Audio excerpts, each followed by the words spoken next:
Bab yang ketujuh, berkumur-kumur dan menghisap air ke hidung ketika mandi janabah. Imam Bukhari dengan sanadnya meriwayatkan daripada Ibni Abbas, katanya Maimunah meriwayatkan kepada kami, katanya saya mengisi air di dalam satu bekas untuk Nabi SAW mandi.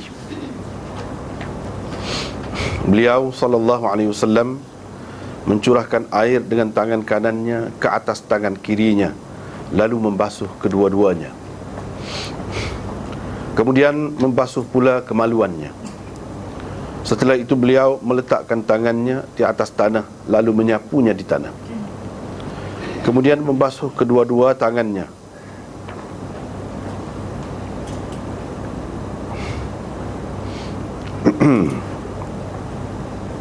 Seterusnya Nabi SAW berkumur-kumur, mengisap air ke hidung, membasuh muka dan mencurahkan air di atas kepalanya. Akhir sekali beliau beralih, yakni dari tempat mandi, lalu membasuh kedua kakinya. Selepas selesai mandi, dibawakan kepadanya tualah, tetapi beliau SAW tidak menggunakannya.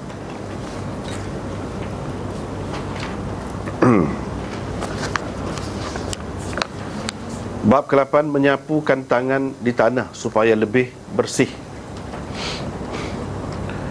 Imam Bukhari dengan sanadnya meriwayatkan daripada Ibn Abbas, daripada Maimunah, bahawa pernah Nabi SAW mandi junub.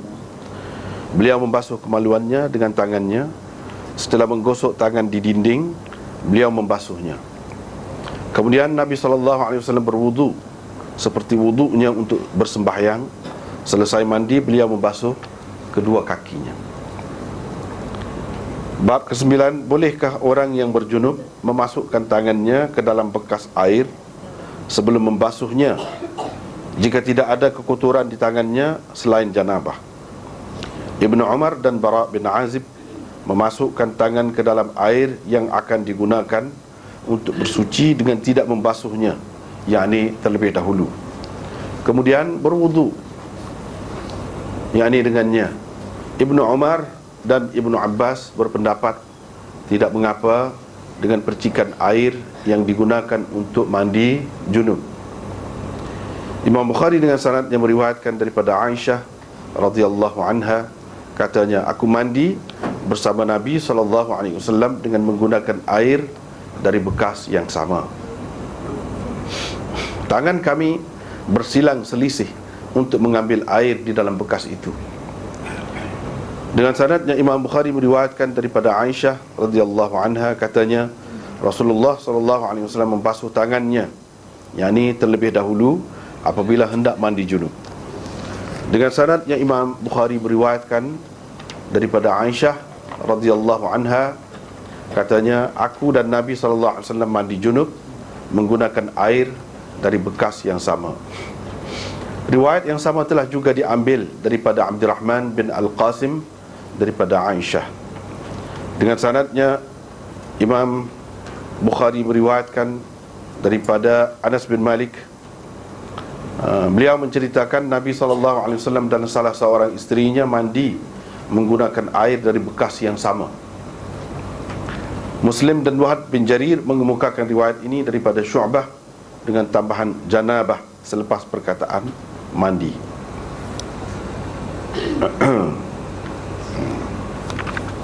Kita tengok semula.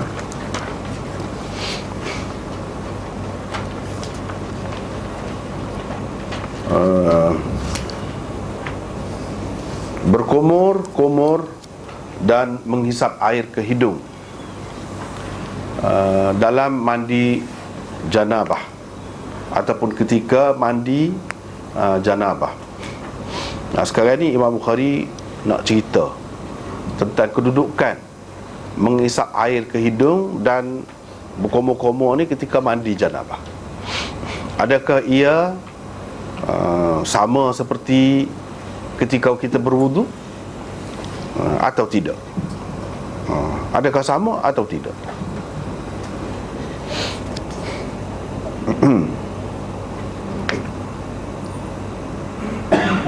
Kita masih lagi dalam bab mandi janabah.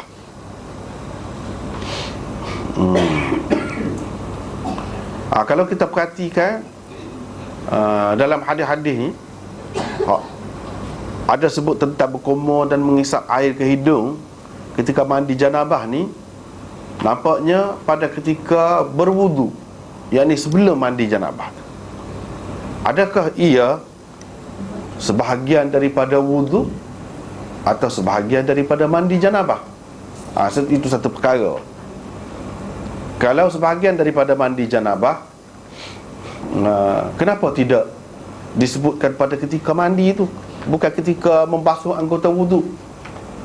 Tetapi yang jelasnya kita tengok sini, semua lah dalam riwayat mana-mana pun kata berkumur dan isap air ke hidung tu ketika dia berwudu. Nak tahunya adakah ni sebahagian daripada wudu atau sebahagian daripada mandi janabah? Tak jelas. Memanglah ketika berwudu, tapi adakah ia sebahagian daripada wudu tu sendiri atau dikira sebahagian daripada mandi? Yakni kalau selepas tu dia tak isap air ke hidung, tak berkumur pun kira tak apa. Kau lagu mana? Itu persoalannya. Baik. Oleh kerana pada tajuk ni ada nota, kita buat nota kaki ni. 174, kita baca situ dulu. Tujuan Imam Bukhari mengadakan bab ini ialah untuk menyatakan bahawa walaupun perbuatan berkumur-kumur dan mengisap air ke hidung ketika mandi janabah itu adalah sesuatu yang dilakukan oleh Rasulullah sallallahu alaihi wasallam, namun ia tidaklah menunjukkan kewajibannya. Kerana beliau melakukan demikian hanyalah untuk menyempurnakan wuduknya semata-mata. Dan oleh sebab wuduk itu sendiri bukanlah sesuatu yang wajib ketika mandi junub pada pandangan Bukhari dan kebanyakan ulama, maka dengan sendirinya ia menunjukkan bahawa kedua-dua perbuatan tersebut tidak wajib dalam mandi junub. Antara tokoh ulama yang sependapat dengan Bukhari dalam perkara ini ialah Imam Malik, Syafi'i, Al-Laith, Al-Auza'i dan jumhur ulama. Imam Ahmad, Ishaq dan Ibni Abi Layla berpendapat berkumur-kumur dan mengisap air ke hidung adalah wajib dalam berwudu dan mandi janabah. Imam Sufyan Ats-Tsauri, Abu Hanifah dan anak-anak buahnya pula berpendapat kedua-duanya sunat dalam berwudu tetapi wajib ketika mandi junub. Itu perbezaan mazhab. Tetapi di sini kita sebutkan tadi Imam Bukhari berpendapat tidak wajib. Hak sini tidak wajib, menunjukkan tidak wajib. Sebab apa? Sebab ia sebahagian daripada air semaya. Dia isap air ke hidung dan berkumur tu ketika ambil air semaya. Dan air semaya tu sendiri ketika mandi junub bukanlah sesuatu yang wajib. Bila air semaya tu sendiri tidak wajib, tentulah perbuatan ketika ambil air semaya tu tidak wajib. Hak basuh, hak asas pun, hak rukun tu pun tidak wajib. Usahkah hak khilaf? Berkumur dan isap air ke hidung tu kan khilaf. Kalau basuh lengan, basuh muka tu pun tak basuh pun. Yang ni ketika berwuduk, tidak berwuduk pun sah juga mandi tu. Maka dia buat kesimpulan, isap air ke hidung dan berkumur itu tidak wajib pada ketika mandi janabah. Hanya ada ni dalam hadis ni sebut Nabi SAW ambil air semaya, lepas pada tu dia berkumur dan isap air ke hidung, itu untuk menyempurnakan wuduknya, bukan kena mengena dengan mandi. Situ dulu. Dan nota kaki ni kita peringkah sebab maksud nak ringkah. Sebenarnya perbincangan panjang lagi. Jadi kalau nak tahu perbincangan panjang tu tak padan dengan risalah ni, sebab ni maksud nak ringkah. Dia kena Dalam majlis kita ni lah kita akan bincang. Sebenarnya tidak jelas lagi tu. Hak kata Imam Bukhari berpendapat berkomor-komor dan mengisap air ke hidung itu tidak wajib ketika mandi junub, tidak jelas lagi. Lepas tu hak kata sini, ini berdasarkan pendapat Ibnu Battal, Syarih Bukhari, Hafiz Ibnu Hajar dalam Fathul Bari, dan juga Sindi dalam Hasyiah Bukhari. Ni hak kata lagu, kita ambil. Tak ambil semua. Sebabnya kalau ambil semua jadi panjang pula, jadi syarah panjang benar. Sedangkan maksud kita nak merekah serekah mungkin. Itu hak demo tu kata. Hak demo tu kata. Tetapi kalau kita perhati, sebab Bukhari ni tajuk dia tu penting. Tajuk dia tu nak tahu fiqh dia nya, tajuk dia. Nak tahu ijtihad dia pada tajuk dia. Kalau dalam bab air semaya dulu jelas dah. Imam Bukhari supaya pendapat orang lain, dia mengatakan berkomor-komor dan mengisap air ke hidung itu tidak wajib. Jelas sana. Kita sudah bincang dah tu.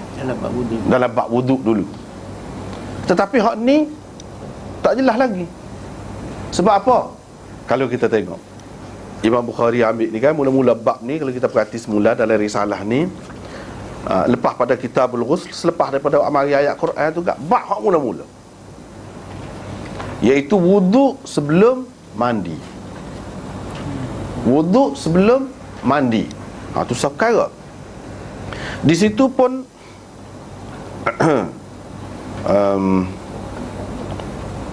sudah ada dalam bila kata wuduk ni, sekali lah dengan berkomor, dengan isap air ke hidung tu, kira-kiranya. Lepas tu sekali lagi dia buat mari di sini, hak ni hak khusus dalam wuduk tu. Tadi wuduk sebelum mandi, yang ni wuduk dulu baru mandi, bukan mandi dulu baru wuduk. Wuduk dulu.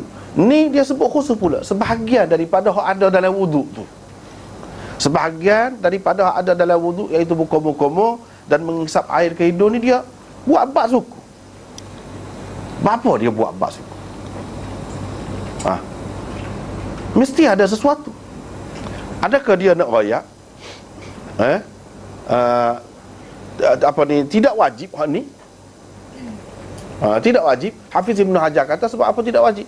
Sebab wuduk tu sendiri bukan wajib. Dalam mandi junub, kalau seseorang tu tak berwuduk pun sah mandi junub dia tu. Bila wuduk tu tak wajib, hak dalam wuduk tu juzuk, bahagian wuduk tu pun tak wajib. Apa lagi benda tu khilaf lagi kan? Kalau hak dulu kita sudah bincang dah, hak kata wajib komor dan isap air ke hidung ni Imam Ahmad antaranya. Dia kata wajib lah, tak sah air semaya tu. Kalau tak komor, tak isap air ke hidung, dalam salah satu pendapat dia, hak masyhur. Dulu kita sudah bincang panjang dah. Yang ni kalau seseorang tu semaya, dia ambil air semaya tak isap air ke hidung, kena semaya mula, ambil air semaya mula. Bagi dia siapa setara tu. Siapa setara tu kedudukan berkomor tu. Tetapi Hafiz Ibn Hajar kata air semaya tu sendiri tidak wajib dalam mandi junub. Lepas tu Ibnu Battal kata ijma' dah tu bahawa air semaya ni, wuduk ni tidak wajib pada ketika mandi junub. Ijma' kata dia. Itu Ibnu Battal kata. Hafiz Ibn Hajar dia pensyarah, kemudian dia pun ambil situ juga. Kebetulan selalu kita jumpa ni, kalau baca Bukhari ni selalulah jumpa. Hak ni mazhab Syafi'i memanglah kata tidak wajib kan, air semaya tu ketika mandi junub, sunat. Yang keduanya berkomor-komor dan isap air ke hidung tu pun ketika air semaya biasa ni, ketika tidak berjunub. Hak tu pun tidak wajib bagi Imam Syafi'i. Kira-kiranya ni orang besar ni kan, ni perbahasan ulama-ulama ni, ulama-ulama pun syarah hadis ni. Dia kata kira-kiranya kalau kita kata gitu, sebab Ibnu Battal kata, Ibnu Battal tu bermazhab Malik. Ibnu Battal tu bermazhab Malik. Hafiz Ibn Hajar ni bermazhab Syafi'i. Malik dan Syafi'i kedua-duanya mengatakan tidak wajib ni berkomor-komor dan isap air ke hidung, sama ada ketika ambil air semaya biasa ataupun ambil air semaya ketika mandi junub, itu tidak wajib. Tambah Bukhari tambah ni mana kuat lagi lah. Sebab orang kuat juga ni kan. Tambah seorang lagi tokoh. Orang lain hak kata wajib tu tak sedap hati lah. Yalah ke dia mau ayat Bukhari tu. Kau perasan je Bukhari tu bersama demo. Sebenarnya tak pun. Tengok molek dulu. Demo tu kata jangan ambil eret kau segitu. Sebab apa Bukhari ni kan orang besar. Bila satu orang besar lagu ni menyokong, orang kuat lagi. Orang hak mazhab Ahmad dan hak mazhab Hanafi tak sedap hati. Dan mereka pun syarah juga Bukhari tu. Macam Ibnu Rajab Al-Hambali, syarah Bukhari juga. Fathul Bari juga nama. Macam Badruddin Aini, dia syarah Bukhari juga. Lebih besar lagi daripada Hafiz Ibn Hajar tu. Namanya Umdatul Qari. Dia mazhab Hanafi. Masing-masing tengok. Imam Syafi'i, Imam Bukhari dia tidak sebenarnya terikat dengan mana-mana mazhab. Nak faham molek cara dia ni kena perhati molek lah. Hak dia sebenarnya lagu mana. Dia mau tu kata dak. Pula dah. Tadi kita kata tidak wajib kan. Ini hak kita ambil ni berdasarkan Hafiz Ibn Hajar, Ibnu Battal dan Sindi. Dia mau dia kata dak. Imam Bukhari nak ayat wajib lah tu dia buat tajuk khusus ni kata dia. Bahawa wajib tu hak mana? Kedua-duanya. Berkomo-komo dan isap air ke hidung. Wajib ni kerana mandi tu. Kerana mandi wajib juga. Kerana mandi wajib tu. Imam Ahmad kata tak, wajib tu kerana wuduk tu lah. Situ pula. Kerana wuduk tu. Sekarang ni dia berkomo-komo dan isap air ke hidung tu bila? Tidak jelas pada ketika mandi hak lain, bahagian lain. Hak ni pada ketika ambil air sembahyang, maka wajib dalam wuduk itulah kata dia. Wajib kerana wuduk. Hanafi kata tidak wajib kerana wuduk, tapi wajib kerana mandi itu. Sebab mengikut Hanafi, saat ni kita sudah baca dah dalam nota saat ni, iaitu mandi junub kena berkomo-komo dan isap air ke hidung. Tapi kalau ambil air sembahyang, dak sunat bagi dia. Berkomo dan isap air ke hidung tu sunat saja bagi dia. Hanya dalam mandi junub wajib. Tak sah mandi junub tu kalau tidak berkomo-komo dan isap air ke hidung. Jadi masing-masing. Dia kata Bukhari menyokong dia, serupa dengan pendapat dia. Dia kata serupa dengan dia. Dia kata serupa dengan dia. Ini antara tajuk Bukhari yang masih khilaf ulama tentangnya. Bukhari sebenarnya berpihak kepada hak mana? Dan hak mana? Ada setengah-setengah tu kan jelas. Tajuk dia tu jelas kita tahu ni mazhab dia lagu ni dah. Tak lagi semua terima berlaku. Tapi kalau hak ni tak. Ini salah satu tajuk yang masih lagi khilaf. Ada kata gini, ada kata gini. Sebab tidak jelas. Masing-masing agak lah. Sindi Hanafi, tapi dia kata gitulah kira-kiranya. Ni dia kata tidak wajib. Cumanya dia muskil. Hafiz Ibn Hajar, dia kritik Hafiz Ibn Hajar. Mana yang kita faham bahawa berkomo-komo dan isap air ke hidung tu tidak wajib dalam mandi junub ni, mana kita ambil? Kita faham mana? Hafiz Ibn Hajar ayat dah faham daripada ambil air sembahyang. Itulah air sembahyang tu sendiri tu kan tidak wajib ketika mandi junub. Berkomo-komo tu sebahagian daripada air sembahyang. Tu pun apa nak wajibnya? Dah semua sekali itu tidak wajib. Dia kata dia tak jelas lagi kalau nak pergi situ. Sindi jawab tak jelas lagi. Sebab apa? Dia mau faham situ daripada mana? Cuba kita tengok hadis ni kan.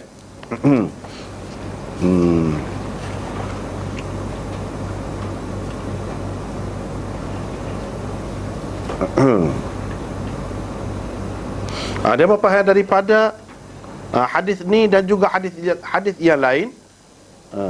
Dia lafaz itu berbeza-beza. Thumma tawadda'a wudu'ahu lis-salah. Misalnya dalam bab yang kedua. Dalam bab yang kedua hari ni kita baca hari ni, hadis Maimunah juga. Hak ni bab ni yang kita baca ni hadis Maimunah juga. Dalam bab yang kedua tu kan, cuba kita perhatikan matan hadis tu. Lepas pada dia basuh tangan saat ni, dia pun ambil air sembahyang seperti wuduknya untuk bersembahyang. Ambil air sembahyang seperti wuduknya untuk sembahyang. Kemudian beliau mengambil air sembahyang seperti wuduknya, berwuduk seperti wuduknya untuk sembahyang. Sini ada ni kan. Dalam hadis yang pertama tadi, riwayat daripada Maimunah juga, daripada Ibnu Abbas juga. Dan di bawah lagi daripada Quraib juga. Tapi di situ tak ada sebut hal ni. Cuma dia kata basuh tangan, lepas tu dia basuh kemaluan dia, lepas tu dia sapu tangan di tanah, lepas tu dia basuh, lepas tu baru dia berkomor dan isap air ke hidung. Dia sebut berkomor dan isap air ke hidung. Tak ada pula dia sebut dia ambil air semaya supaya air semaya untuk semaya. Tak ada. Cuma kita kata berkomor tu, berkomor, isap air ke hidung, basuh ke muka tu perbuatan wuduk tu. Tapi adakah berkomor, isap air ke hidung di sini dia royak sebahagian daripada wuduk? Tak ada, jelas. Dalam riwayat yang kedua jelas. Kalau Cindy kata nak faham daripada hak ni, tak boleh. Tak boleh kita nak buat kesimpulan daripada hak ni. Sebab sebabnya hak ni tidak jelas lagi. Hak ni Nabi kata kau. Lepas tu saya berkomor, saya isap air ke hidung, saya basuh muka ni sebagai ambil air semaya ni. Dia ada ayat kau gitu? Hadis mana-mana? Tak ada. Paling tinggi kita kata Maimunah kata. Paling tinggi. Hak tu pun masih dipertikaikan lagi, tak jelas lagi. Siapa dia kata lagu ni? Hak ni tentu kata-kata Nabi tidak. Kata-kata Maimunah pun tidak jelas juga. Boleh jadi ini tafsiran, gambaran perawi. Hak bawah lagi. Itu pendapat dia lah. Walaupun pendapat dia tu agak sukar sikit nak diterima. Tapi dia kata tak jelas. Yang ni hak ni boleh jadi termasuk dalam, orang panggil dalam istilahnya mudraj minar rawi. Hak ni hak perawi masuk ni. Thumma tawadda'a wudu'ahu lis-salah tu. Hak ni supaya dalam hadis yang kedua, hak ni hak perawi sebut. Orang panggil dalam istilah hadis mudraj minar rawi. Bukan hak asal Maimunah royak. Hak Maimunah royaknya supaya yang pertama dia berkomor, dia isap air ke hidung. Dia tidak jelas sini royak. Kerana berwuduk ni sebagai berwuduk, tak jelas. Padahal hadis yang sama. Bila hadis yang sama nampak lafaz berbeza-beza, kita tak boleh kemah pegang. Sebab apa? Di situ sudah khilaf. Bila sudah khilaf, tak kemah nak buat dalil, nak kata bahawa ini air semaya ni untuk wuduk. Tak jelas. Kalau kita kata dia isap air ke hidung dan berkomor ni sebagai mandi junub, sebahagian daripada mandi junub, apa ni? Tak boleh kah? Sebagai mandi junub. Kalau kata dulu kita sudah bicara cara air semaya dalam mandi janabah ni, adakah sebahagian daripada mandi junub itu ataupun satu perkara yang berlainan? Kalau sebahagian, artinya seseorang itu sudah basuh ni sekali tangan, tak payah dah pada ketika mandi tu kalau dia akak tangan dia tak kena pun tak apa, biar kena tempat lain. Sebab apa? Bukan sebahagian daripada mandi dah. Tak kena perata lah dengan sebab mandi tu, sebab waktu pun sebahagian daripada mandi dah. Tak boleh juga kita kata gitu, tak jelas ni. Hak thumma tawadda'a wudu'ahu lis-salah, boleh jadi itu tafsiran ataupun orang panggil tasarruf, tindakan perawi ubah mengikut yang dia faham. Tapi itu andaian dia lah, andaian dia, andaian Cindy. Kok mana-mana pun dia terima, walaupun dia Hanafi, dia terima. Imam Bukhari kata tidak wajib. Yang ni dia serupa dengan pendapat orang lain, cuma dia pertikaikan di situ. Daripada mana kita faham bahawa berkomor-komor dan isap air ke hidung tu tidak wajib dalam mandi junub? Daripada mana? Kalau nak ambil hak tadi tak jelas lagi kata dia. Sekat tu ya dia berhenti Cindy. Cindy ni orang besar, orang alim besar, dia berhenti sekat tu. Tapi Aini pergi lebih jauh lagi. Aini pergi lebih jauh lagi, Badruddin Aini, dia kata tak. Bahkan Imam Bukhari nak cerita di sini, berkomor-komor dan isap air ke hidung tu adalah wajib dalam mandi junub, serupa dengan mazhab Hanafi dia. Serupa dengan mazhab Hanafi dia. Sebab apa? Sebab ayat Quran, hadis-hadis ni dia menjelaskan ayat Quran. Ayat Quran sudah jelas. Dulu kita sudah baca wa in kuntum junuban fattahharu. Kalau kamu berjunub, kamu bersucilah betul-betul. Bersuci sengoti. Suci sengoti itu lagu mana? Kena rata semua lah tubuh ni. Kena rata semua tubuh. Dan bahagian tubuh yang tidak memudaratkan kalau kita masuk, air. Misalnya dalam hidung boleh. Dalam mulut boleh dengan mudah. Dalam lingkar tak boleh lah, bahaya. Mulut, hidung, ya. Tu kena basuh. Barulah fatahharu. Fatahharu tu makna bersuci betul-betul. Betul-betul tu lagu mana? Tidak supaya ambil air semaya. Ambil air semaya kan kita basuh anggota yang tertentu sahaja. Tidak semua tubuh. Satunya basuh betul-betul semua tubuh. Yang kedua, segala-gala hak boleh masuk air yang tidak memudaratkan kita kena masuk. Iaitu di sini buka-buka dan isap air ke hidung. Kalau berdasarkan Quran tu fatahharu dengan sirah mubalaghah. Mubalaghah dia panggil. Sirah mubalaghah ni lafaz yang menunjukkan sungguh-sungguh. Sengoti. Suci sengoti. Lagu mana? Iaitu dengan basuh semua tadi. Kata dia. Yang kedua cuba tengok kata dia. Kalau ambil air semaya, orang ambil air semaya kan, kalau batal air semaya, tak boleh masuk dalam masjid? Boleh kan? Tak boleh baca Quran? Boleh. Pegang Quran tak boleh. Pegang, ini mengikut mazhab ni lah. Mazhab Syafi'i ke, mazhab Hanafi ke. Kalau nak bicara dengan ni, kita katakan kepada demo tu. Sebab kita sini amat ikut Syafi'i kan. Baik, kalau Syafi'i tak boleh baca Quran kalau tak ada air semaya. Boleh baca Quran tu boleh. Tapi kalau berjunub, cuba royak, orang Syafi'i royak. Boleh ke tidak baca Quran? Tak boleh. Tak boleh. Masuk dalam masjid? Tak boleh juga. Tak boleh juga. Apa tak boleh? Tu dia main logik dia.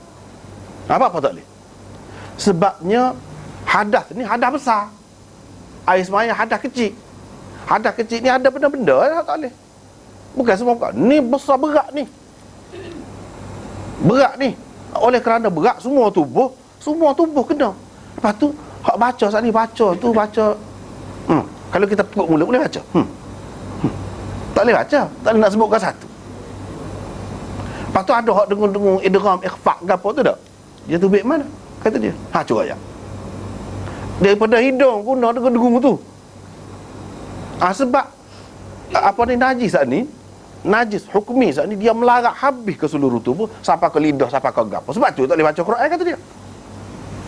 Seluruh tubuh. Sebab tu tak boleh masuk dalam masjid. Dah kotor.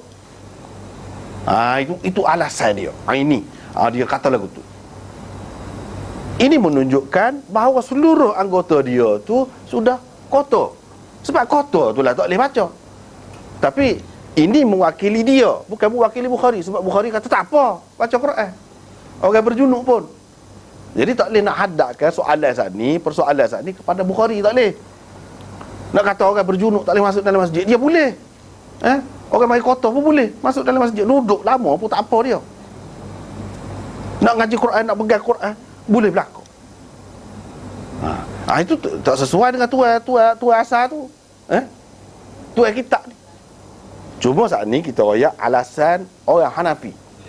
Dia nak royak Imam Bukhari kata sini buka-buka dan isap air gitu tu wajib. So alasan dia tu tidak serupa. Hak saat ni alasan orang Hanafi. Apa yang kita kata wajib. Sebabnya kita mengaji dengan lidah. Lidah tu duduk dalam mulut. Sebab itulah kena cuci juga dalam mulut. Nak suruh cuci dalam mulut ni kena koma lah. Nak suruh cuci dalam lidah kena isap air hidung. Tapi Bukhari tidak guna alasan tu sebab bagi dia tak ada tu. Tak apa. Kalau berjunub, kalau mari kotor kau kita kata boleh masuk dalam masjid kau ngaji Quran. Tak apa. Ini alasan bagi orang Hanafi. Itu alasan dia. Orang apa di Imam Ahmad dan orang sependapat dengan dia seperti yang kita tulis dah tadi, bawah tu dia kata tak. Dalam ambil air semaya dan dalam mandi janabah kedua-duanya wajib. Isap air ke hidung dan berkumur ni wajib. Kalau kita sudah terima dalam air semaya itu wajib, itu hadas kecil. Nak mengangkat hadas kecil, nak mengangkat hadas besar, tak kata wajib. Kau berat lagi lah. Sepatutnya lebih wajib lagi lah. Apa kita nak kata tidak wajib pulaknya pada ketika mengangkat hadas besar? Sepatutnya kita kata lebih lah. Sebab hadas besar ni Tuhan kata fatahharu. Kalau kita mengangkat hadas kecil pun kita sudah kata wajib dah. Hak tu lebih-lebih lagi lah kita kata wajibnya. Dia kotu dia lagi. Lepas tu Imam Bukhari ni alik mana? Bila dia mari al-madmadah wal istinsyaq fil janabah. Itu tajuknya. Lepas pada tu dia mari hadis. Hadis ni cuba kita perhati. Tak serupa. Riwayat yang pertama tak ada sebut dia ambil air semaya supaya air semaya nak semaya lah. Riwayat yang kedua ada sebut. Imam Bukhari nak riwayatnya iaitu ketika mandi janabah kena berkumur dan isap air ke hidung. Tak secara lah. Dia berkumur dan isap air ke hidung tu kerana dia ambil air semaya ketika mandi junub tu ke, atau kerana dia mandi junub. Itu tak jelas. Yang jelasnya pada ketika dia mandi junub ada dia berkumur dan isap air ke hidung sebagai satu juzuk daripada wuduk ke, atau sebagai satu juzuk daripada mandi junub, tak sampai hal tu. Yang jelasnya dia buat. Tak pernah dia tak buat. Ini menunjukkan bahawa ambil air berkumur dan isap air ke hidung tu adalah wajib pada ketika mandi junub. Ni dia nak ayat. Sebab apa? Dia buat tajuk ni.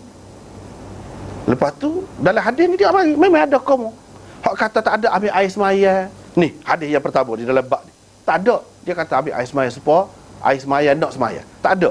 Tak ada hak tu pun dia ada sebut juga. Kumur dan isap air ke hidung. Ada. Ini menunjukkan pada ketika mandi junub kena ada dua perkara tu. Dia kena tu kena wajib dah tu. Wajib lah. Bagi dia wajib pula. Pendapat yang pertama kata Imam Bukhari kata tidak wajib kan. Ni pendapat yang kedua. Dan sebenarnya ni lebih kemah lagi. Sebenarnya ni, tapi kita tak ambil tu panjang jadi bahasnya. Aku doa ya alasan hak ni kan. Panjang pula. Tak si panjang. Inilah hak mana sebenarnya Imam Bukhari. Tak jelas.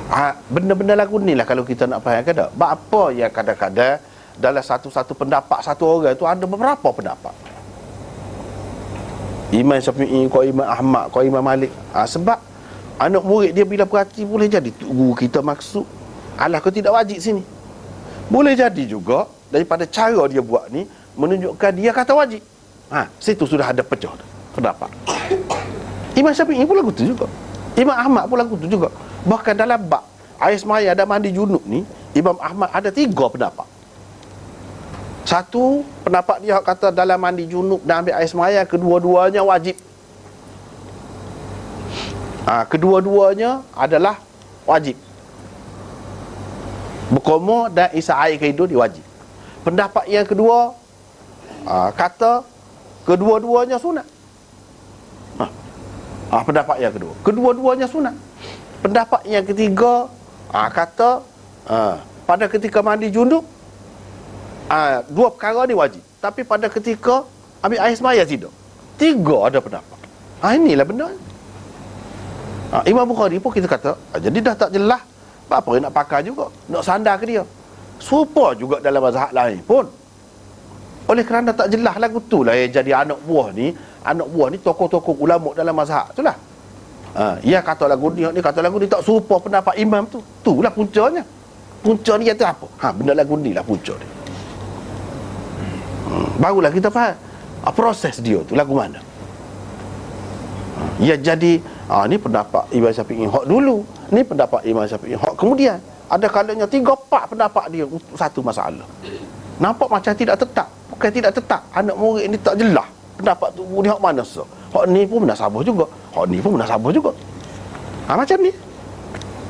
Kita tak boleh kata Bukhari ni tak kemah kalau lagu tu. Sebab tak jelas lah hak mana sah pendapat dia. Kalau nak kira lagu tu tak ada mazhab hak kemah. Mungkin ada 2-3 pendapat belakang imam masing-masing tu. Hak mana hak sebenarnya kalau lagu tu. Tak boleh tahu juga. Apa yang tak boleh tahu? Sebab lagu ni lah benda ni. Kalau kita baca kitab Imam Syafi'i kau, lagu tu lah juga. Apa yang jadi khilaf ulama di antara mazhab Syafi'i. Orang ni kata gini, orang ni kata gini, orang ni tarjih gini. Ada juga pula mujtahid tarjih ke apa. Mujtahid muntasib, macam-macam pula. Apa tu? Kerana dia dalam memahami teks asal pengarang tu mereka berbeza pendapat. Dan masing-masing tengok mana yang sesuai dengan kedudukan dia yang tinggi, sebagai seorang yang hebat, orang yang ilmunya tinggi, tu hak mana? Masing-masing tengok. Kalau Hafiz Ibn Hajar, Ibn Battal, sini dia kata Imam Bukhari kata tidak wajib. Tapi dia faham daripada situ.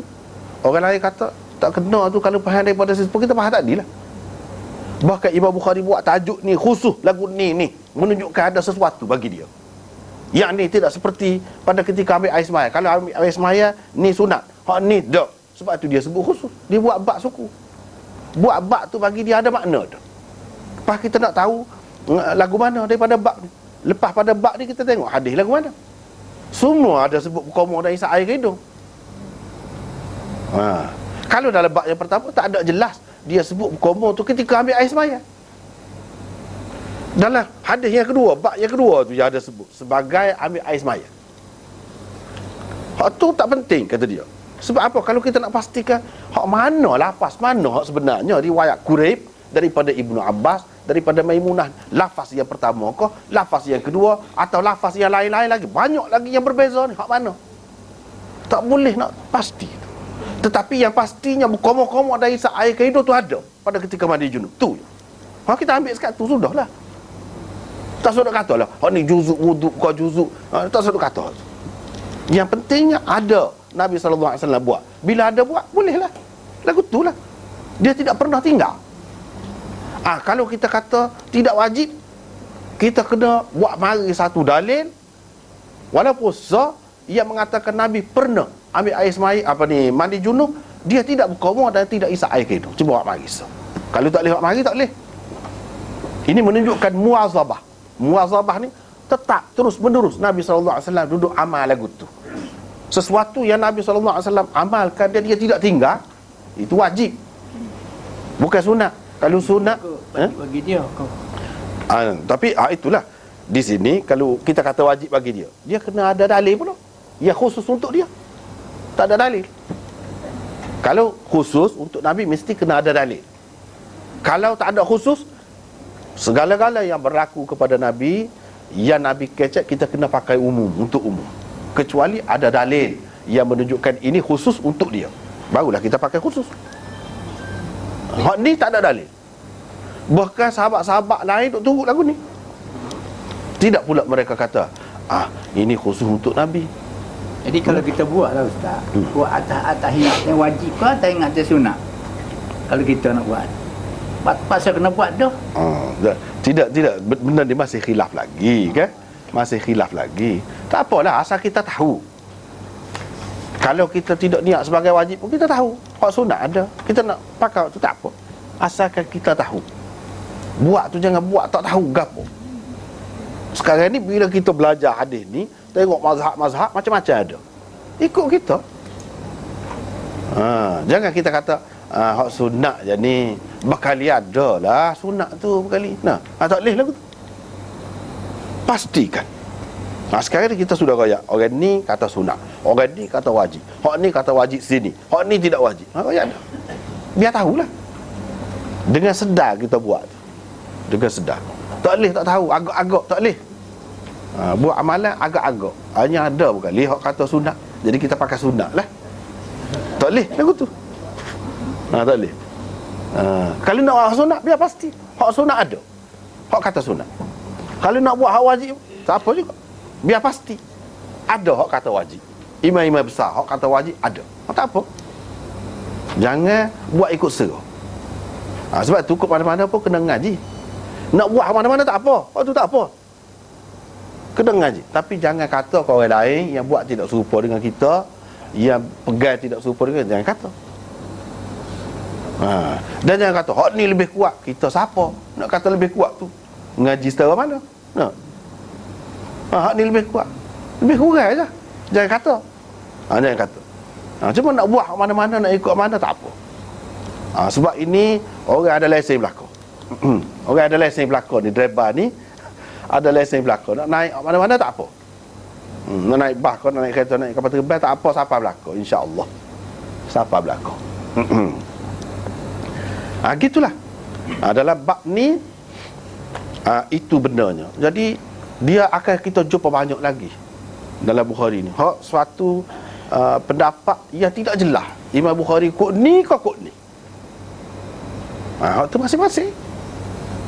Orang ni kata hak ni, Imam Bukhari kata, orang ni kata masing-masing. Lepas tu kita kata kalau lagu tu tidak tetap, jadi tak kuat lah. Itu dalil tidak kuat lah mazhab Bukhari. Oh, kalau nak kata lagu tu mazhab Syafi'i pun tak kuat juga. Sebab pendapat Syafi'i ada 2-3 tu lagu mana? Tak boleh buat alasan tu, tak boleh guna alasan tu. Bahkan masing-masing lah hak tu. Masing-masing. Hak tu lah dalam mazhab Syafi'i pun dia ada hak kuat, ada hak kurang kuat. Asah, khilaf dia kuat. Sahih, khilaf dia tidak kuat. Itu dalam istilah fiqh Bukhari. Kalau lagu ni Azhar, khilaf dia kuat. Kalau masyhur, khilaf dia tidak kuat. Misalnya, dia ada istilah-istilah dia. Waktu kita kena tahu gapo dia Azhar, gapo dia asahnya pula. Tu dia kena suku lah pula fiqh Syafi'i lah pula waktu tu. Hak kita kata mazhab Syafi'i tidak semesti hak Syafi'i sendiri. Kalau Azhar tu, baru hak Syafi'i. Tapi dia ada khilaf, hak tak serupa dengan pendapat tu. Hak khilaf tu pun kuat juga. Itu orang panggil Azhar. Kalau fiqh Syafi'i dalam kitab Syafi'i, fal Azhar kaza wa kaza. Kalau dia kata lagu tu kena ingat, ni kata-kata Syafi'i sendiri. Tapi kata-kata tu ada soal lagi, kata-kata dia, pendapat dia, hak bercanggah dengan hak tu, lawan dengan hak tu. Walaupun begitu lawan dia tu kuat juga. Kuat gapo? Hujah dia tu, dalil dia tu kuat juga. Tapi kalau kata masyhur, pendapat Imam Syafi'i juga ada soal lagi pendapat hak bertentangan dengan hak tu. Tapi hak bertentangan tu tidak kuat. Tidak kuat.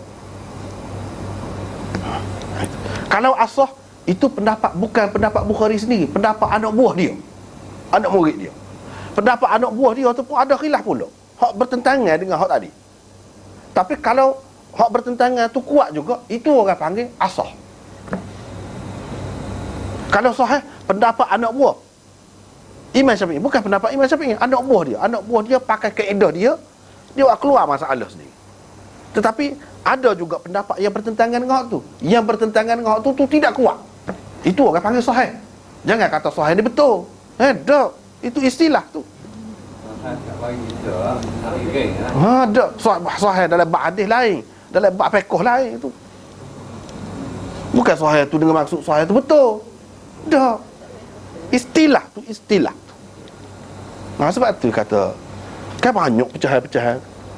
Lagu tu juga ni pun serupa je, serupa.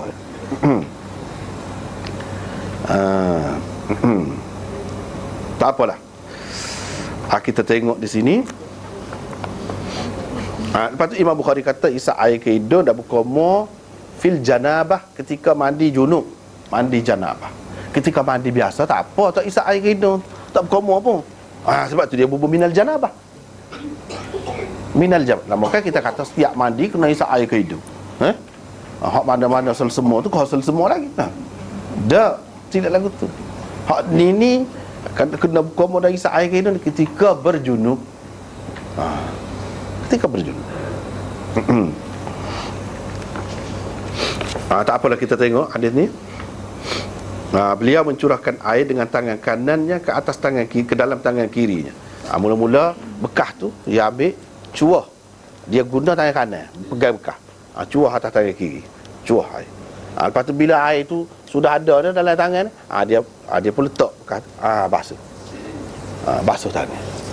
Basuh tangan. Lalu membasuh kedua-duanya. Kemudian membasuh pula kemaluannya. Ambil air, dia basuh kemaluan dia. Lepas tu dia tengok kau. Tengok dah. Pak kemaluan tu telanjang kau. Tak sesoal lah tu. Dia tak ada royak. Sini. Dia tak ada royak. Boleh kedua. Kalau pakai kain sahar pun basuh pun boleh. Tahu mana? Tengoklah tempat mana dia basuh tu. Takkan basuh betih kata kemaluan tu. Basuh tempat kemaluan memadai juga. Kalau kita kata dulu sudah bincang ada bab mandi sekali dengan bini, Dawudi kata boleh, dalil hadis ni menunjukkan boleh tengok aurat masing-masing suami isteri. Dah kalau boleh, apa ni? Baru ni kita sudah jumpa dah juga, iaitu mandi ni kalau mahram tak apa, terdedah. Itu kaedah dia. Kalau suami isteri lebih lagi pada tu. Yang pentingnya dia royak sini, dia basuh kemaluannya. Itu kaedahnya. Mula-mula buat kan. Lepas tu buat kan? Lepas tu baru berkomor, dia sapu tangan dia di tanah. Lepas tu basuh. Waktu tu dia ada bak pakai atas suku, kita biar dulu. Lepas tu dia berkomor dan isap air ke hidung. Lepas tu basuh muka dan cuah air atas kepala. Tak apalah, support lain-lain. Lepas tu dia orang buat mari tuala kepada dia. Selepas selesai mandi, dibawakan kepadanya tuala. Dalam riwayat ini dibawakan kepadanya. Siapa yang bawa? Tak tahu. Tapi dalam setengah-setengah riwayat disebutkan saya bawa. Maimunah ni raya, saya bawa bui ke dia. Sebab itulah hak tadi kata Aini kata benda-benda lagu ni banyak lah. Cindy kata benda-benda lagu ni banyak lagi ni, tasarruf perawi orang panggil. Perawi dia ngejah sendiri. Dia buat ayat sendiri. Tak apa dalam hadis. Ayat Quran tak boleh buat lagu tu. Sebab tu dia kata tak boleh pegang hak tadi tu. Kalau kita tak kata tidak wajib komor dan isap air ke hidung dalam mandi junub tu kerana sebut tawaddu'a wudu'ahu lis-salat, tu tak boleh pegang hak tu. Sebab bukan semua sebut. Seperti ni dibawakan kain tuala. Siapa bawa tak tahu. Dalam riwayat yang lain saya bawa. Tahu. Tengok. Dan kalau tidak perawi tasarruf, ubah siapa dia? Ia jadi bertukar. Sebab itulah hadis lebih payah sebenarnya. Payah sangat. Nak banding dengan Quran. Sebab Quran dia jelas. Dia jelas. Hadis ni sebab orang dia boleh ubah suara. Dia boleh tokok tambah, dia boleh pindah, dia boleh. Nak faham hak tu memang rumit lah. Rumit. Lepas tu tetapi beliau tidak menggunakannya. Tak sih. Dalam riwayat yang lain, riwayat Maimunah juga, dia kebah. Dia buat gitu. Dia kebah tangan dia gitu. Getok-getok gitu. Dia tidak menggunakan tuala. Apa yang tidak gunakan tuala tu? Semua kau dia tidak gunakan tuala. Kau makruh, kau haram, kau lagu mana? Tak gunakan tuala. Timbul pula persoalan. Bila mandi junub, molek kau tidak kita gunakan tuala selepas tu. Takut mandi lain saja boleh gunakan tuala. Mandi ni muka termasuk dalam ibadat juga kan? Khusus ni takut lagu lain lah hukumnya. Kalau mandi lain tak apa. Kalau mandi ni tak boleh. Supaya ambil air semaya juga. Apabila kita selesai ambil air semaya, molek kau sapu ke tidak molek? Kalau molek apa? Kalau tidak molek apa? Itu nak bincang. Tak apalah. Oleh kerana benda ni ada dalam nota tu, kita tengok 175. Al-Imam Ibnul Qayyim rahimahullah berkata, tidak ada hadis sahih yang menunjukkan Rasulullah sallallahu alaihi wasallam pernah menggunakan tuala untuk mengesat wuduknya. Kalau ada hadis, tidak sahih. Hak sahih tak ada. Tetapi ada tersebut di dalam hadis sahih bahawa baginda sallallahu alaihi wasallam tidak menggunakan tuala selepas mandi. Hak mana? Hak ni. Ada. Antaranya ialah hadis di atas. Imam Nawawi berkata, hadis di atas menunjukkan elok tidak menggunakan tuala selepas mandi. Molek dia kata. Mandi sini maksudnya mandi janabah ni lah. Namun hadis yang sama menunjukkan bahawa Rasulullah sallallahu alaihi wasallam ada juga menggunanya. Imam Nawawi faham gitu. Hak ni pada kali ni dia tak guna, trik ni dia tak guna. Tapi kita faham bahawa Nabi ada guna juga. Sebab kalau dia tak guna, buat giwak ke dia, kalau maklum tu memang dia tak guna kain tuala. Dia bini dia tu buat giwak ke dia.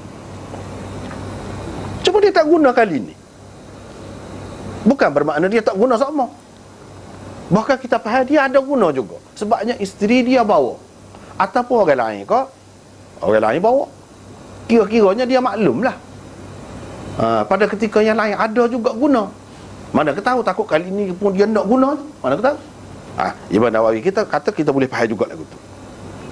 Kalau tidak, tentulah isteri beliau tidak menghulurkan tuala kepadanya. Justru mestilah para isteri Nabi SAW itu mengetahui tentang kebiasaan baginda dalam perkara-perkara seperti mandi yang tentu sekali kerap berlaku di rumah-rumah mereka. Itulah kita faham gitu. Itulah Imam Nawawi faham pun. Cuma pada kali ini kerana sesuatu sebab beliau tidak mahu mengguna tuala. Di sana ada beberapa pendapat tentang ulama tentang penggunaan tuala selepas berwudu. Tak apa tu, biar dulu. Apa ya dia tak saya guna ni? Nabi ni dia buat pergi susah-susah buat pergi. Macam-macam kata. Ada yang kata tuala tu cemar, sebab tu dia tak saya ambil. Tapi ni pasti mana buat mari tuala cemar. Nak pendapat ulama macam-macam dia mari. Dia mari dalam fikiran dia tu apa tak saya ambil. Kita tak boleh kata setiap kali dia tak guna. Ni munasabahnya muka di rumah masing-masing kan yang buat gitu kira-kiranya dia ada guna dah lah. Tu sebelum pada tu. Bukan kali pertama dia tak ada royak, ini kali pertama. Biasanya benda-benda lagu ni sering berlaku. Apa tak ambil tu? Kira-kiranya kain tuala tu cemar lah bukan dia. Pak kalau cemar apa yang si bini tu buat? Dia boleh jawab. Boleh jadi bini tak perasan. Boleh jadi bini tak perasan pak cemar tadi tak nampak. Boleh jadi belipak kau bila buat gitu buka. Buka dia nampak, dia tak sih. Pak kalau cemar apa dia tak royak? Tu cemar. Apa dia tak royak? Dah lah benda lagu tu takkan royak mana ke tahu.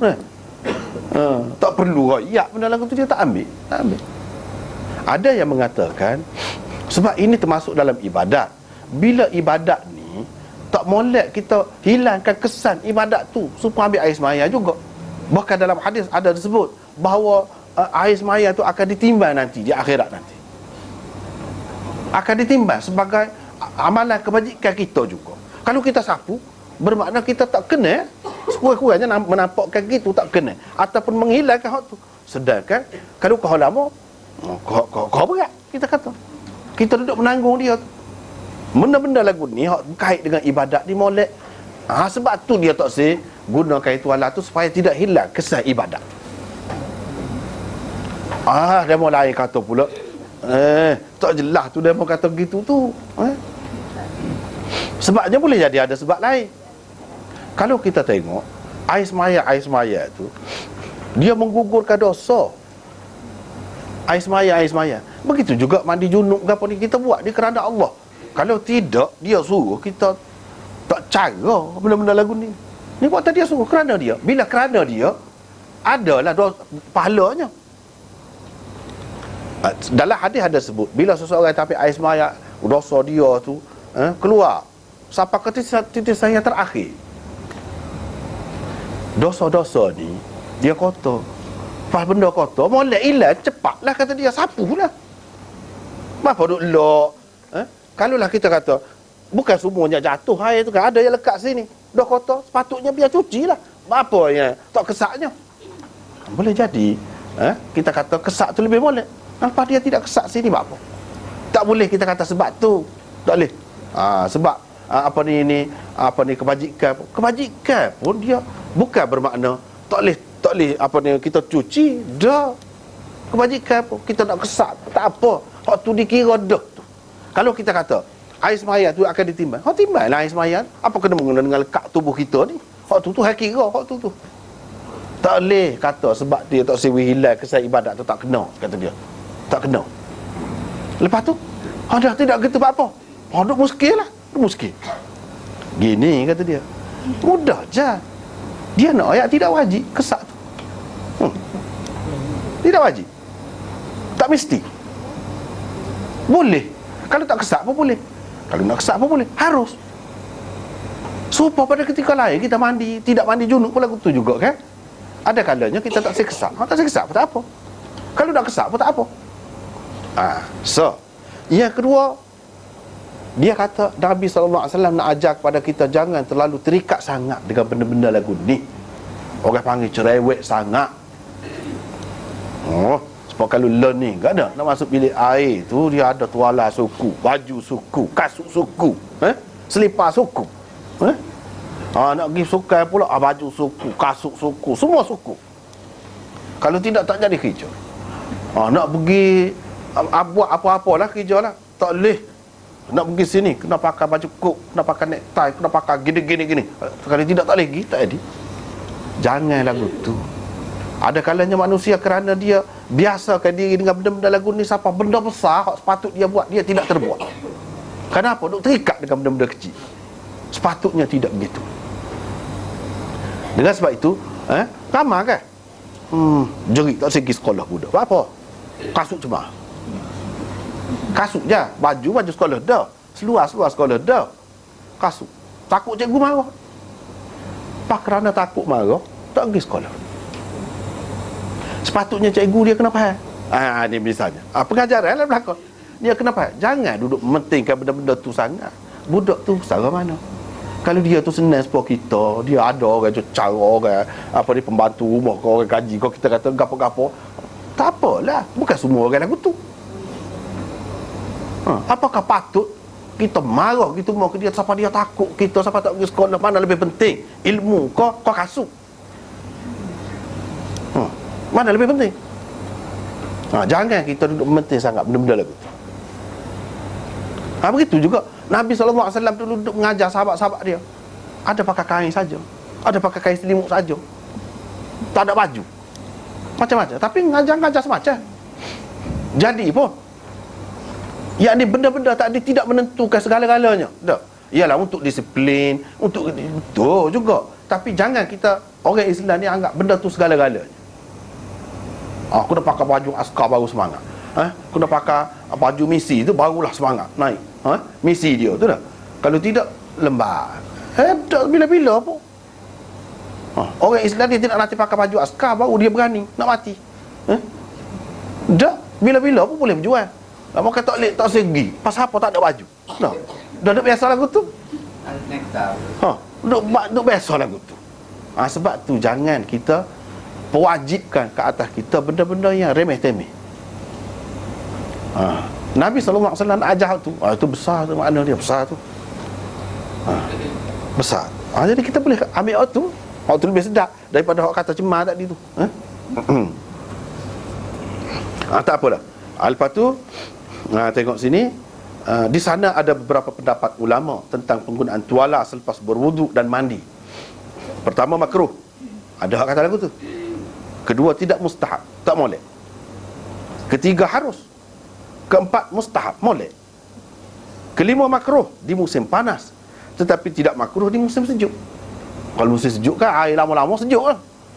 Tapi kalau musim panas baru molek, baru air tak kering tu kan, dia menyejukkan tubuh. Dia bagi ikut tu.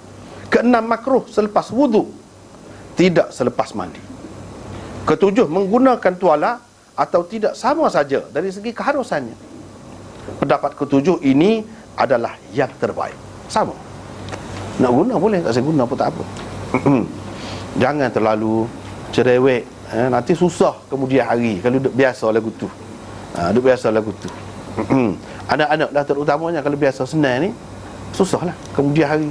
Dalam keadaan susah tu kak, jerit semua.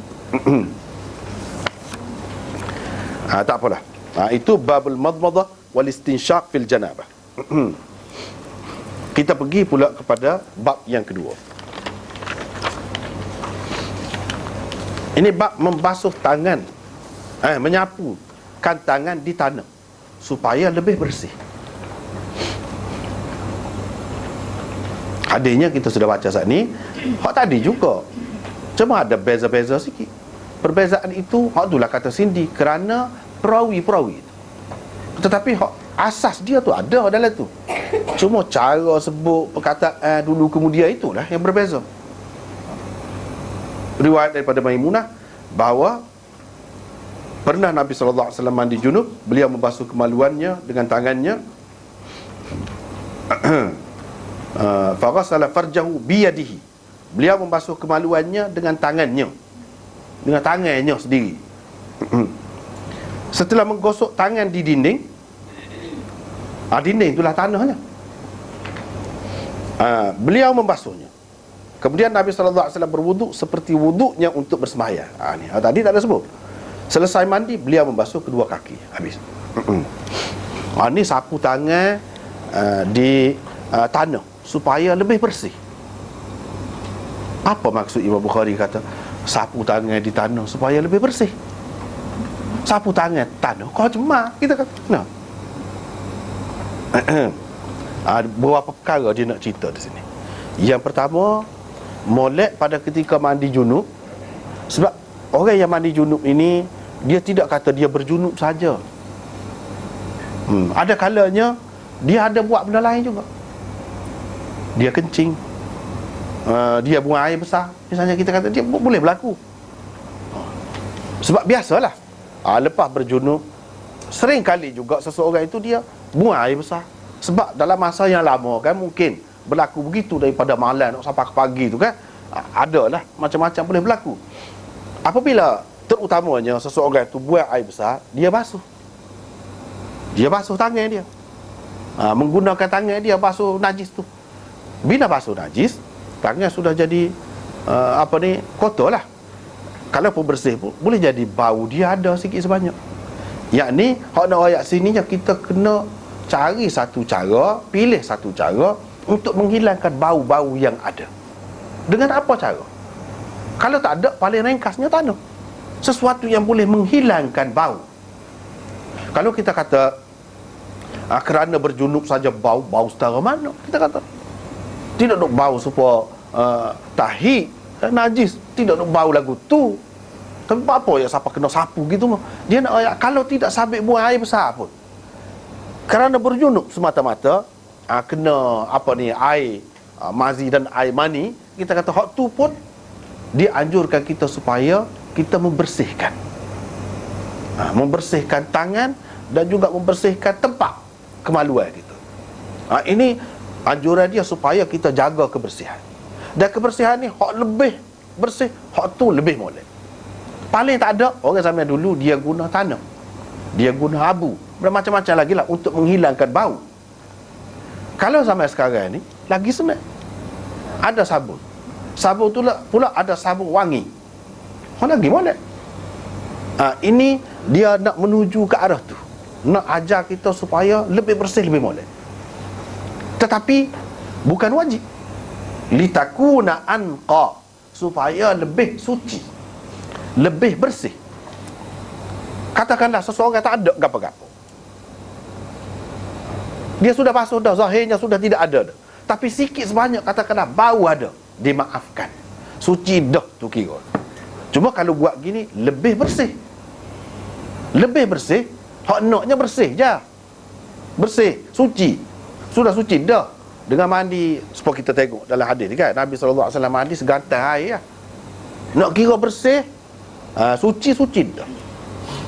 Tapi mungkin dengan menggunakan air sebanyak tu kepada kita tidak biasa, jadi berasa tak selesa lagi.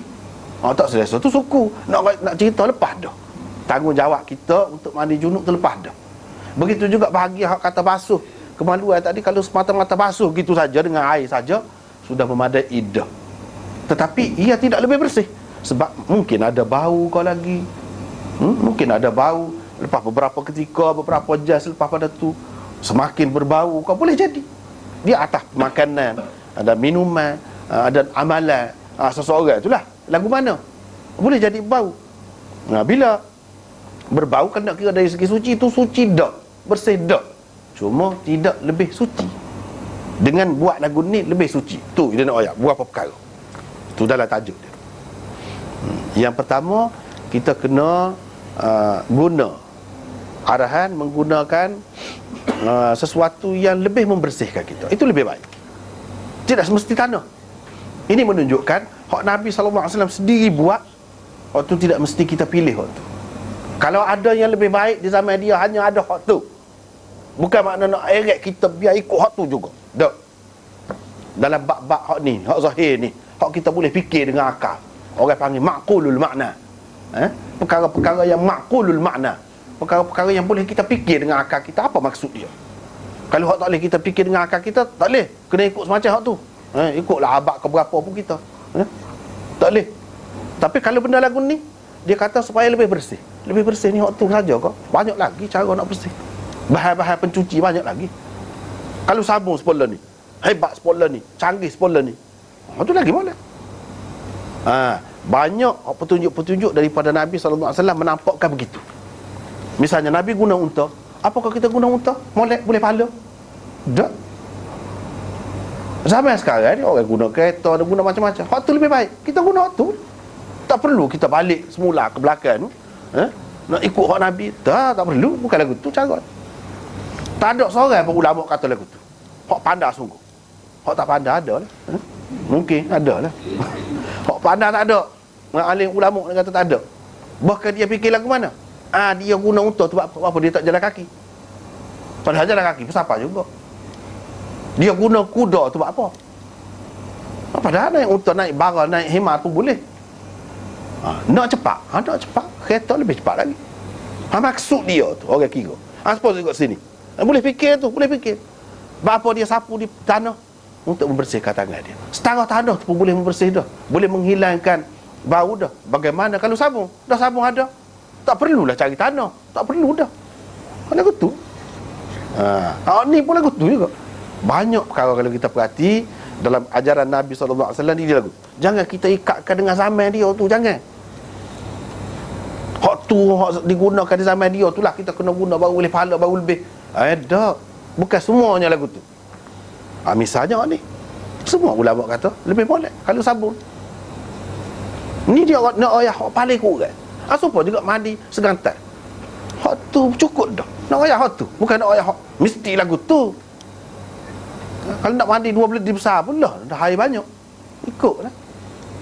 Ada kita rasa lebih yakin lagi. Belah-belah tu kita rasa sejuk molek, segar molek. Tak apa.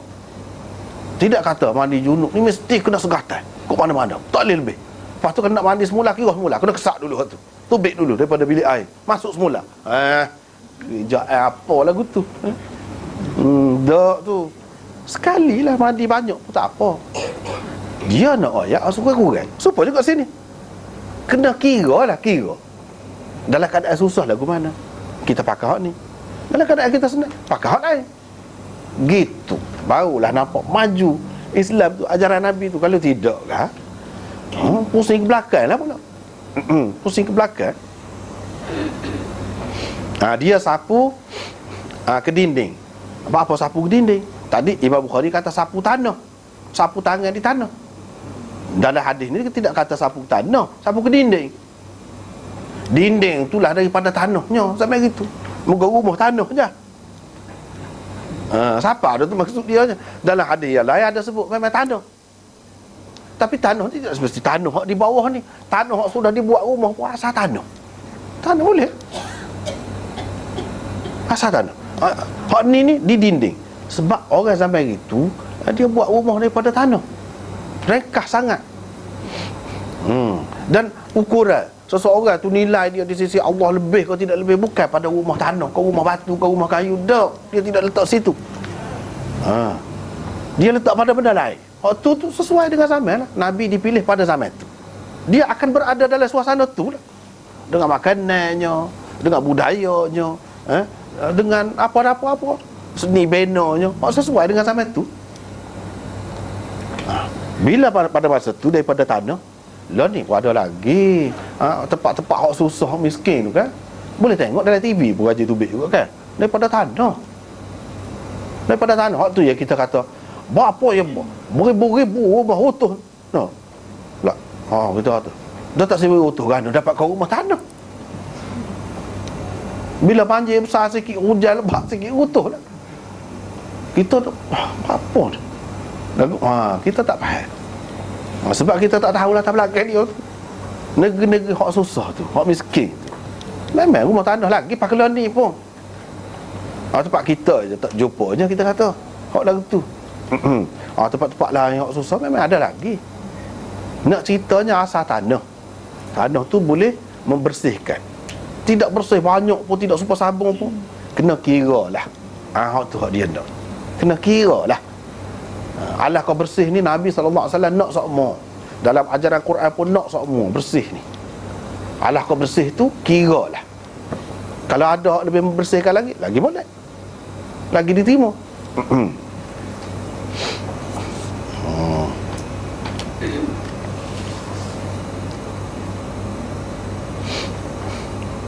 Kalau nak kira, air pun sudah memadai, sudah membersihkan, sudah menyucikan, sudah mengangkat hadas besar seseorang itu. Tetapi dengan guna benda-benda saat ni, ia lebih membersihkan. Lebih saja. Lebih baik. Bukan bermakna tidak lepas lagi. Lepas dah. Tanggungjawab apa ni mandi itu lepas dah.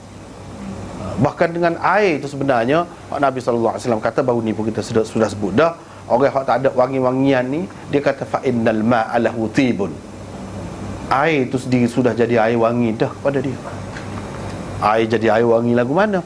Kalau cuma air tu tepat air wangi dah, nak kata air wangi tidak jadi wangi dak, bukan dia nak ayah hak tu. Yang ni bila mandi, kita di tubuh lama-lama tak mandi bau. Baulah, bau sana sini bau. Tapi apabila mandi tu kan, mandi saja tu pun sudah mewangikan dah tubuh. Air tu sendiri sudah merupakan pewangi dah, asas dia tu. Tetapi kalau boleh, dah dia kata lagu tu, jangan pula kita kata pada air saja. Tak. Dia ada guna lagi. Baru ni kita sudah bacakan bab membada'a bil hilab. Baru ni. Di situ disebutkan Nabi SAW guna macam sabun ke macam-macam lah pendapat. Baru ni sudah kita bincang dah. Yang ni boleh lah, tidak kata air saja. Kalau boleh, kalau ada, lebih molek.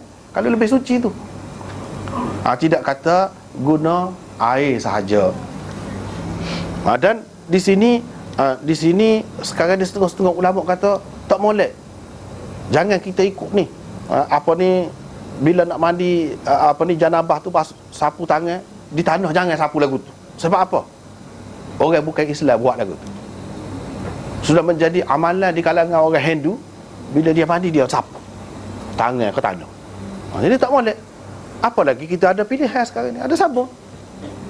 Sabun tu orang guna tidak ada kena dengan agama ke apa-apa, tak ada. Molek lah guna tu. Kalau sesuatu yang jadi lambang agama, tu tak molek kita guna, takut jadi serupa. Nabi SAW tak rasa sama serupa dengan orang lain kalau dalam bab agama. Hak berkait dengan agama, berkait dengan ibadat, dia tak rasa serupa. Tetapi kalau dalam bab umum, tak apa. Hak tidak merupakan lambang ataupun tanda agama, hak tu tak apa. Walaupun Nabi SAW sendiri buat, tidak semesti hak Nabi SAW buat mesti kita kena buat. So, lebih molek kita kena buat. Jangan faham gitu. Ada kalanya tak boleh buat. Salah kalau buat. Salah. Sebab apa? Kena tengok kita siapa. Banyak kena ikut Nabi, tapi kena tengok banyak kan. Dulu kita sudah sebut dah juga, ulas mulalah, mana tahu takut tak aja dengar lagi kan, ataupun terlupa dah pula dah. Nabi SAW kata naik unta. Dia tahu naik unta. Pak kita nak naik unta kau? Tak. Bahkan tak boleh. Salah lagu tu. Kalau buat tak boleh. Dia jadi kotor masjid tu. Sebab apa? Unta ni bukan binatang kan? Dia akan kecil, dia akan berok kosir situ dalam masjid tu. Menyusah orang pula. Adapun unta Nabi tu dia ada latar belakang dia lain. Unta tu unta istimewa. Unta dia. Dan dia naik, duduk atas unta tu ada maksud dia. Dia buat haji sekali ya. Sepanjang hayat Nabi kita ni, haji sekali je. Sekali je. Umrah je. 2-3 kali. Haji sekali. Oleh kerana dia buat haji sekali, pada tahun yang ke-10, lepas itu tak lama mati. Sebab itu dia duduk atas unta. Orang ramai ni pada ketika tu. Ramai ada orang boleh pergi ke Mekah ni. Tak ada halangan kafir Quraisy, apa tak ada dah. Hak jauh-jauh pergi ni, kalau dia duduk seperti orang ramai-ramai ni, tak nampak hak jauh tu. Dengan sebab tu dia duduk atas unta. Bila duduk atas unta, perbuatan dia tu orang nampak. Hak tu hak nak ni. Dia ada maksud dia. Kita apa maksudnya? Apa maksudnya? Kita nak naik unta tu. Lama kan naik kereta pula orang lain pula dah. Naik motor ke pula dah. Tawah naik motor pula dah. Mana kita tahu? Dah ambil sini. Tapi ulama-ulama dia kan pandai memang dia pasal mengaji molek. Cara dia tu molek. Dia faham molek. Walaupun Nabi buat gitu, dia tak ada siapa dia kata sunnah. Umat ni buat lagu tu kata. Sunnah. Ada kata lagu? Tak ada. Imam Syafi'i, kau Imam Malik, kau Imam Abu Hanifah, kau Imam Bukhari, kau Imam mana kau? Kau ayat belaka. Memanglah naik unta Nabi tu. Tapi tidak siapa dia suruh. Dia tak suruh orang lain. Tak boleh buat. Ada kalanya tak boleh tu kerana keadaan. Kerana keadaan. Kita kena tengoklah keadaan. Supaya sebut dulu, dia sebut dah. Imam Abu Hanifah, mula-mula dia nak ikut sunnah. Sebenarnya unta ni bila cacat moleknya. Unta sampai Nabi 19 cacat. Tu hak moleknya. Lepas tu dia sembelih di nahar. Ni di bawah, bahagian bawah. Bukan bahagian atas. Kalau bahagian atas ni orang panggil zabh. Sembelih. Hak bawah ni pun kita bahasa kita sembelih belakang kan. Hak ni nahar. Sebab tu orang panggil hari nahar. Hari nahar, hari yang ke-10 tu. Hari raya tu lah. Hari sembelih maksudnya. Hari tekak. Ni tekak ni ni. Dia sembelih bawah ni. Bila cacat Imam Abu Hanifah nak buat lagu tu kena cendah dah. Kena sepak kaunter tu rebah dia. Lepas pada tu dia faham. Tidak semua sunnah kita boleh mengikut zahir gitu. Tak. Kena tengok juga bergantung kepada keadaan. Sebab tu kata keadaan. Sebab dia binatang dia pun rupanya tidak serupa satu tempat dengan satu tempat ni. Sebab orang lah tengok. Orang kita sini backing. Tak kecek banyak. Tapi backing jangan kecek je orang je dah. Backing orang kita ni. Cuba tengok kalau satu belaga sikit kereta ke tak? Nak gocah selalu. Kalau orang kelih-kelih sikit tak boleh gocah selalu. Tak kecek banyak pakai gocah selalu. Tu pesen orang kita. Cuba tengok orang Arab, orang luar negeri. Cok, gegar. Walau. Lepas pada tu sallu alaihi. Salah. Tak bagi masing-masing. Tak ada gocah. Tapi kalau nak kira padan dengan gegar tu tak. Wah benar gocah. Lepas tu kat selawatlah ke Nabi, selawat. Tak apalah maaf. Tak apa pergi. Tak ada dah kata tunggu, tak pergi. Kalau selagi tak repetih kita ni lapu pecah tu. Ya tak? Tak ada lagu tu. Sebab tu kita biasa tengok kalau luar negeri ke kepek-kepek ni perkara biasa. Tak dia tak kisah. Ya, baikin diri. Banyak lagu tu. Binatang dia pun lain. Binatang kita ni pun backing juga, backing. Maksud ni. Kambing ko, lembu ko, ayam backing. Kuda kau tak boleh main-main. Budak nak main ekor kuda tak boleh tempat kita. Ni cendah dia. Tapi kalau negeri-negeri tu dak besar kuda, tak apa budak-budak duk main ekor. Tak apa baik. Lembu, kubah kau kita tengok. Dia sembelih sorang je. Kita dak tengok raya haji tu dah. Raya kurban. Berapa orang? Kak, nak perebah tak boleh perebah tu susah. Tengok binatang tak serupa. Sebab tu dia kena tengok juga keadaan. Sebab tu dalam Islam ni dia ada bukti mana-mana dia tidak. Seorang tak boleh. Sebab tempat tak serupa. Suasana tak serupa, masyarakat tak serupa, jiwa manusia tak serupa. Sedangkan Islam tu kena sapa belakang. Apa lagu mana? Sebab tu dia kena sesuai dengan keadaan. Backing. Tempat kita ni binatang-binatang tak boleh main. Lembu-lembu. Tapi tempat-tempat ni kan, negeri Arab ko, di Pakistan dia sorang kita tengok tu lembu kan. Dia pegang-pegang kat cacah keting dah. Boy selalu. Selesai. Gelepak situ. Tidak liar seperti kita sini. Jadi atas dasar tu lah berbeza. Imam Syafi'i tahu sunnah nabinya kalau bulu ari-ari dicukur. Maklum ketiak dicabut. Bukan cukur. Hak tu hak sunnah. Natf dia panggil natful ibd. Cabut bulu ketiak. Tapi Imam Syafi'i tak pakai hadis tu. Dia tahu benar hadis. Dia tahu. Dia kata sebab saya tak boleh. Sakit kata dia cabut. Ini menunjukkan sunnah tu bukan untuk semua orang. Dia cukur. Bulu ketiak dia ada cukur. Imam Syafi'i sendiri. Padahal dia tahu sunnah. Itu menunjukkan sunnah ni ada kala tak boleh tu. Tak boleh tu betul-betul lagu tu. Tak boleh. Ada kalanya tak ada kelebihan. Nak tu pun tak dapat dah. Buat rugi je. Orang perang pakai dengan perlu berpandu dengan gapo kita nak main pedal. Salah tu. Dosa tu buat lagu tu. Tak boleh. Padahal zaman Nabi memang dia guna hak tu. Mana dia guna sepola ni? Kita tak boleh pakai hak tu. Kalau pakai hak tu salah besar. Begitu juga Nabi makan roti. Kita nak makan roti kata. Padahal keturunan kita keturunan nasi. No. Lapar nasi, kita kata lapar roti. Makan roti pun tak hilang lapar tu. Tak hilang. Dia keturunan makan nasi.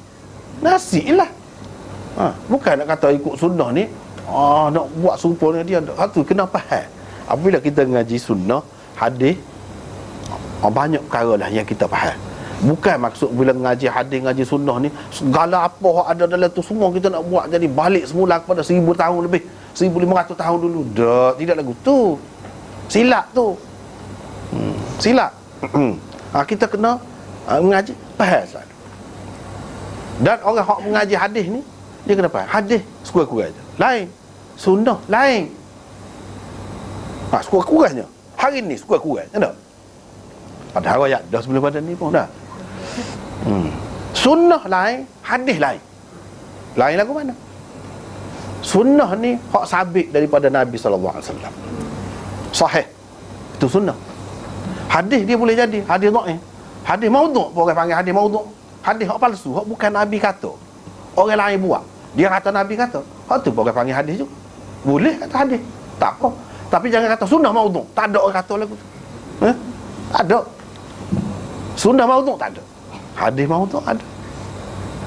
Itu. Banyak perkara lah yang kita kena faham. Istilah, kena faham. Kaedah, kena faham. Kalau faham hak tu, banyak manfaatnya. Banyak benar manfaat. Dan terbuka sangat. Sebenarnya kalau kita balik kepada hak asal ni, terbuka sangat. Luas sangat Islam.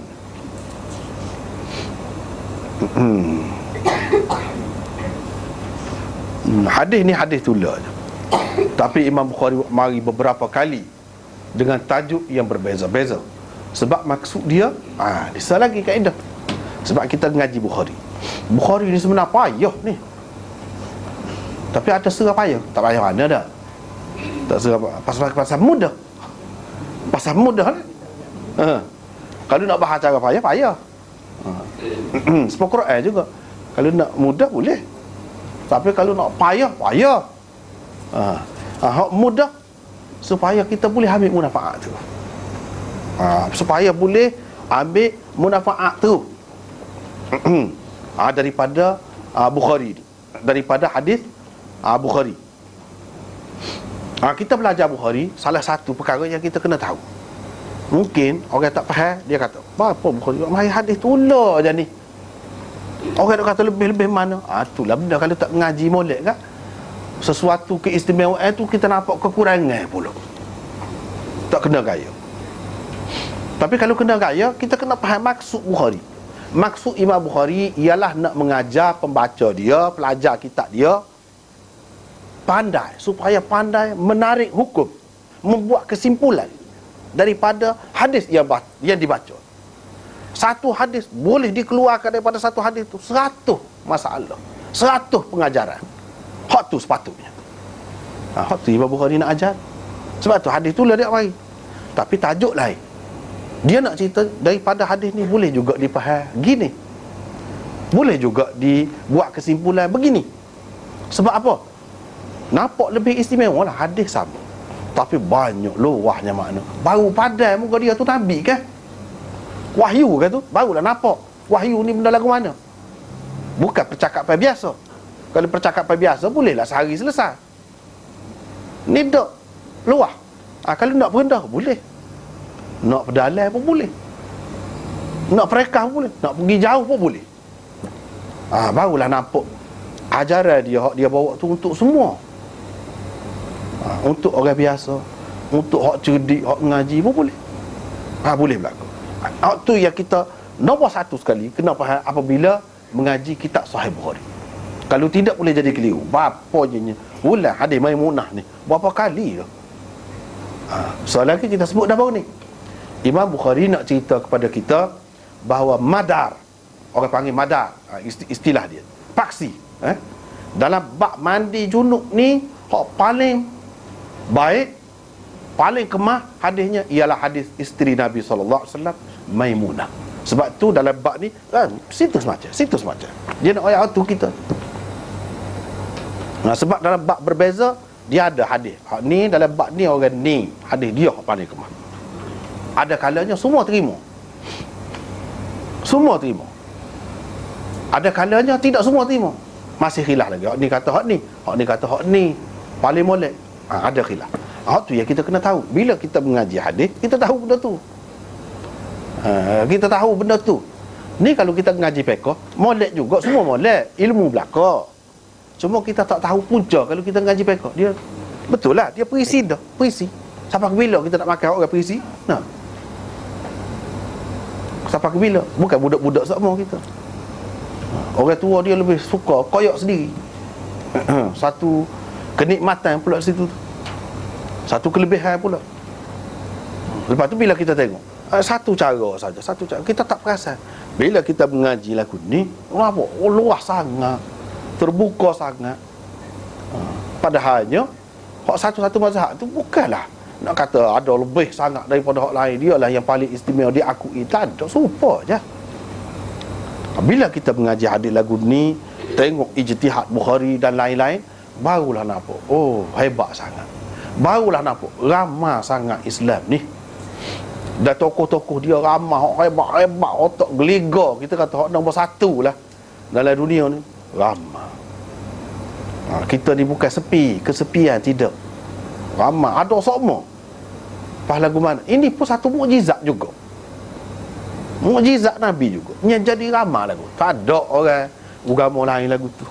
Tak ada. Ni tidak kitab suci lagi Bukhari ni. Setara ni pun 100 lebih dah syarah dia, huraian kepada kitab Sahih Bukhari. 120 jilid, 30 jilid ada. Sebuah-sebuah. Mana ada kitab lain? Tak ada dalam dunia.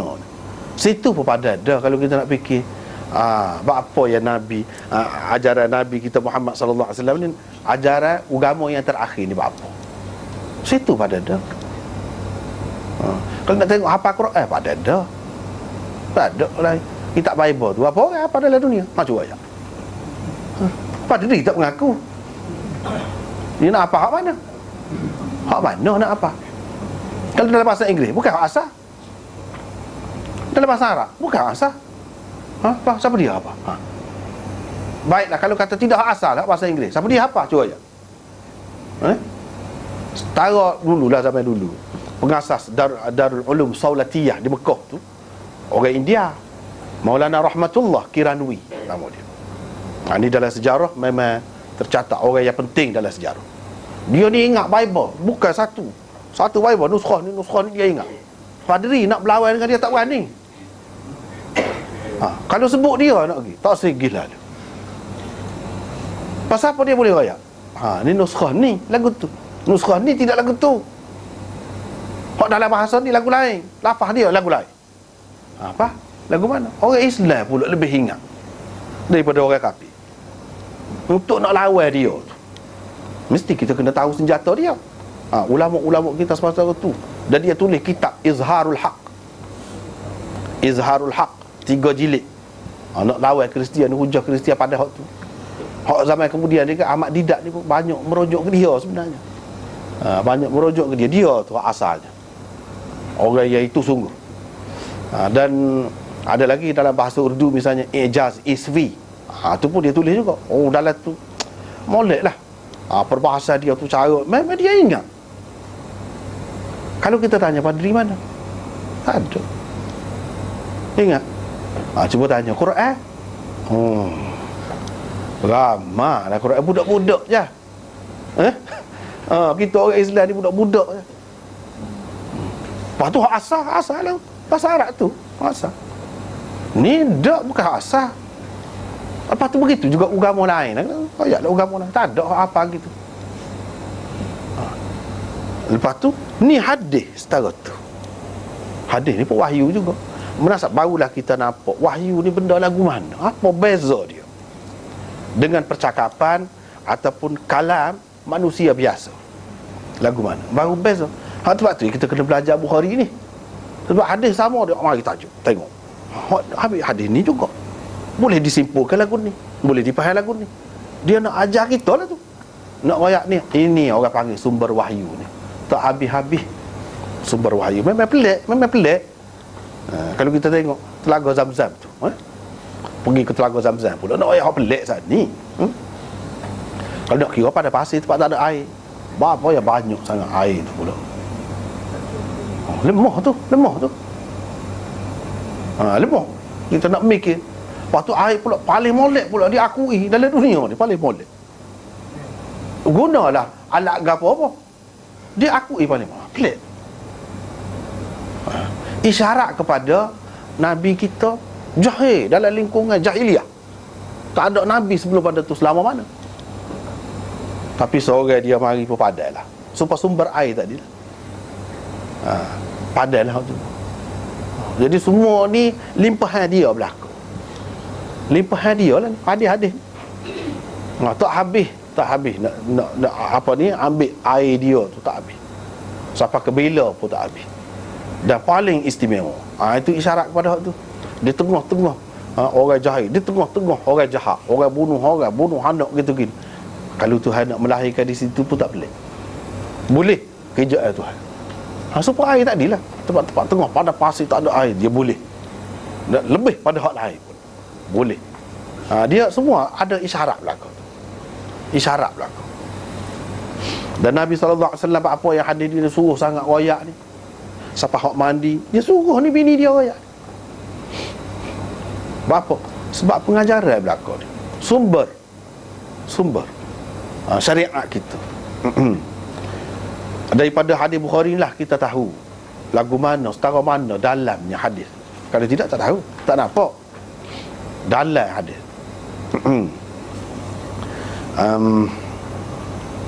Hak ni bab yang ke-9 ni nampak gaya panjang pula kena sekat tu lah. Masa kita pun nak habis dah.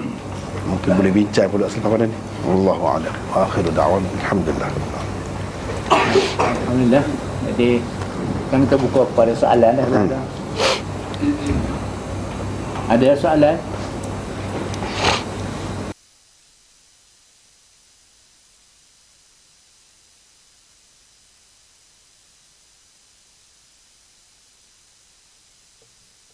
Saya muda ya mandi junub kan. Ayat Nabi sapu di tanah. Kalau samuk kena pula hak tanah. Kan tanah tu merujuk kepada sabun juga ya. Samuk.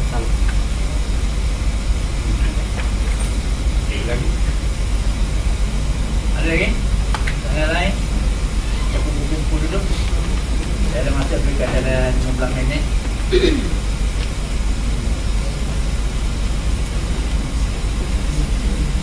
Muslimat? Tak ada?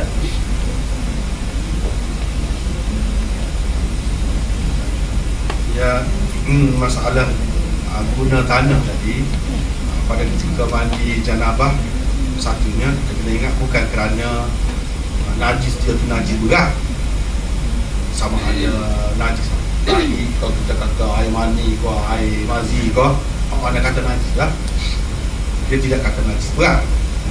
Cuma supaya Imam Bukhari kata supaya lebih bersih, dia nak isyarat ya. Adapun ketika sama kerana anjing dan babi itu itu memang berkenaan dengan anjing itu memang ada dalam hadis kan. Dalam hadis Rasulullah basuh 7 kali dan salah satunya dengan tanah tu. Mengikut ulama-ulama yang mengatakan kena basuh 7 kali dan itu, dia kata memang ada keistimewaan yang khusus sendiri kan kepada tanah untuk menghilangkan apa ni, kalau tidak najis pun kumai dia ke ataupun racun dia ke, dia buat pergi situ lah.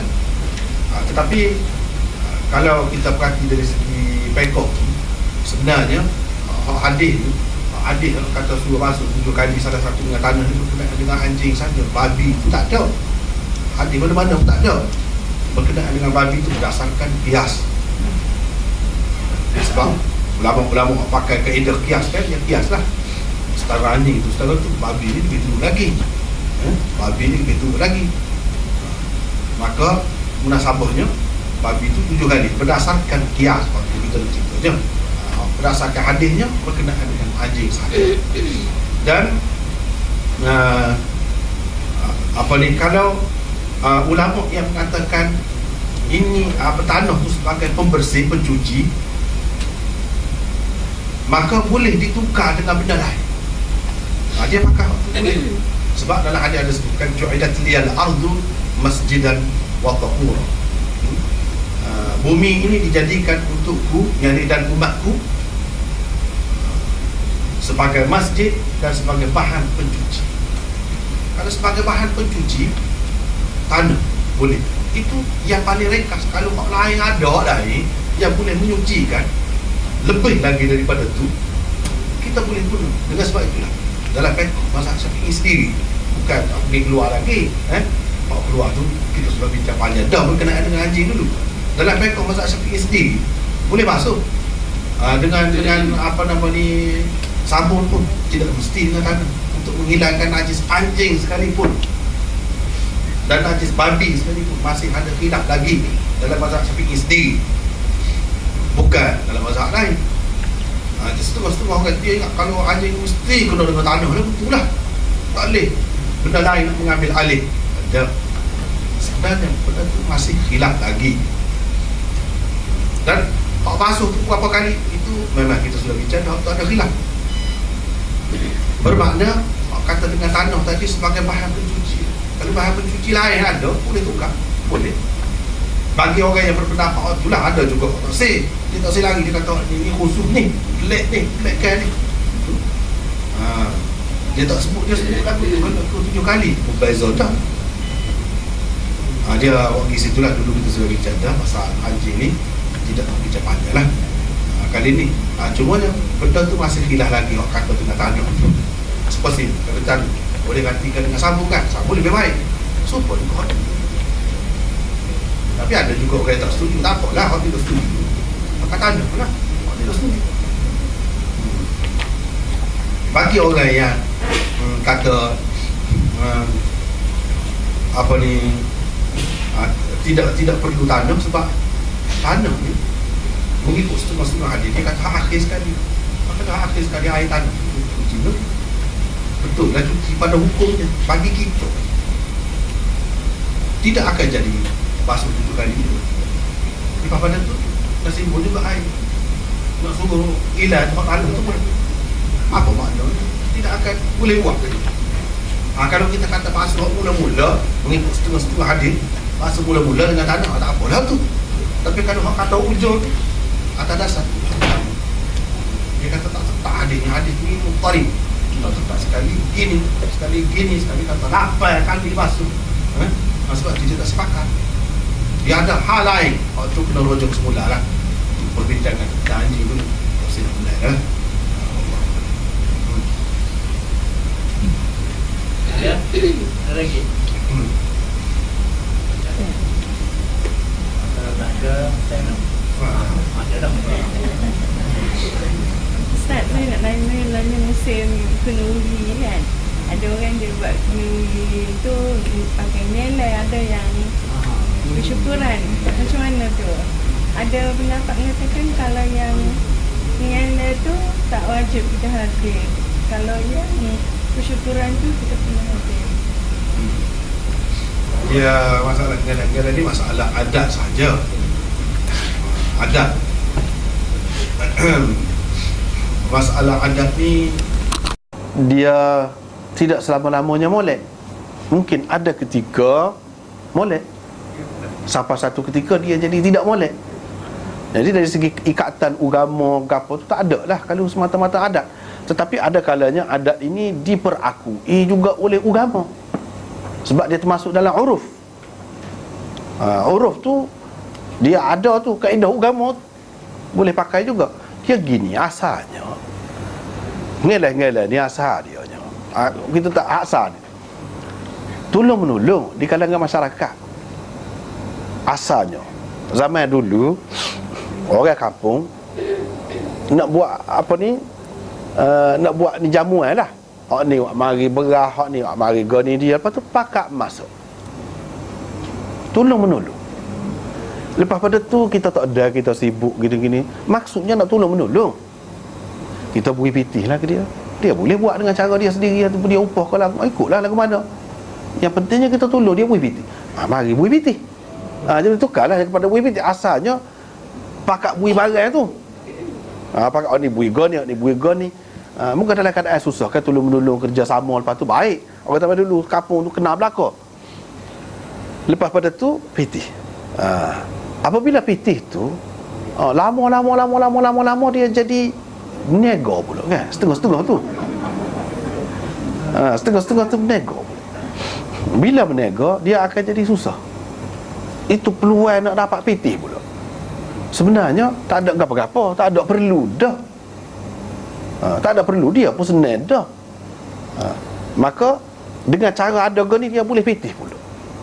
9 lembu berapa sangat kita kata. Tapi kalau dulu ni mahal lah kan. Dululah. Lepas tu pitih boleh banyak orang bui ni. Jadi macam meniaga pula di satu pihak. Di satu pihak yang lain jadi serba salah orang. Hak tak pergi ni, dia kata kalau kita tak pergi dia serah hati. Kalau kita pergi kita tak ada pitih. Main dengan banyak ni dah. Main dengan banyak. Kalau hak biasa-biasa ni tak apalah.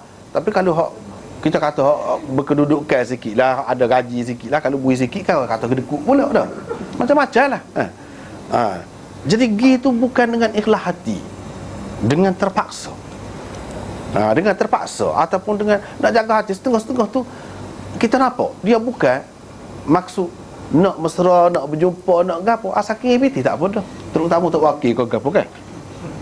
Maksudnya situ nak pitih. Bukan maksud jumpa mesra gapo tu, silaturahmi tak ada mana. Sehingga setengah-setengah tu pakai maklum dah. Kalau kita kira pitih tak apa, dia senyum juga. Kalau tidak masalah jadi gitu je. Kalau sampai ke peringkat tu, dia sudah jadi menjejaskan. Dia walimatul urus memanglah wajib.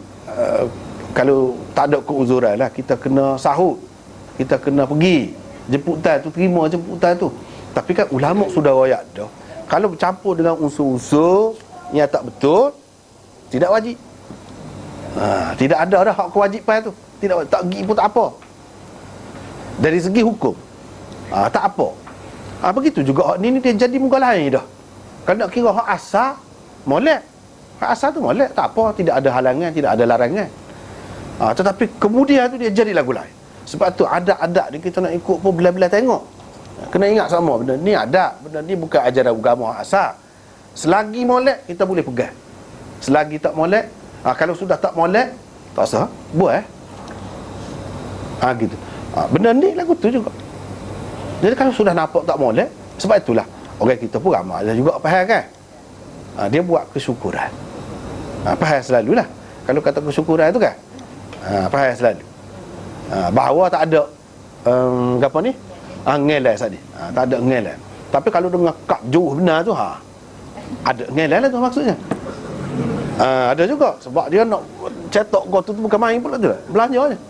Banyak perkara lah. Jadi kita kena faham gitulah. Hak semolek-moleknya tak sah lah. Tapi kalau dengan maksud tolong-menolong supaya hak asal tu setara tu memang tak ada halangan. Tetapi kalau sudah jadi seperti sekarang ni, jadi lagu lain lah. Dan adat ni apabila dia sudah tidak sesuai lagi, tebal dia ikut juga, dia jadi benda tak molek. Tak ada ikhlas, tak ada keikhlasan. Kalau bui pun bui bukan ikhlas. Tak silap kita duduk ajar hidup ni tidak ikhlas. Banyak benar tidak ikhlasnya. Dah pada ketika mati tu pun nak jamu gani-gani pun nak melera orang juga. Tak ikhlas juga. Ngelan pun kita tidak ikhlas juga. Banyak benar lah kita duduk latih diri kita atas hak tidak ikhlas. Jadi kena berubah lah masyarakat ni. Hak ni tak sah lah. Tapi kalau perlu, memang perlu, molek. Kita tak boleh kata juga secara mutlak tak boleh sampai bila-bila. Kalau semula ada keperluan tu, tolong-menolong tu, molek. Sekadar tu. Dan tolong tidak semesti dengan bagi beras. Dia sudah ada beras. Mungkin dengan bagi pitih hal lebih sesuai. Kalau sekadar tu, tidak sebagai mesti,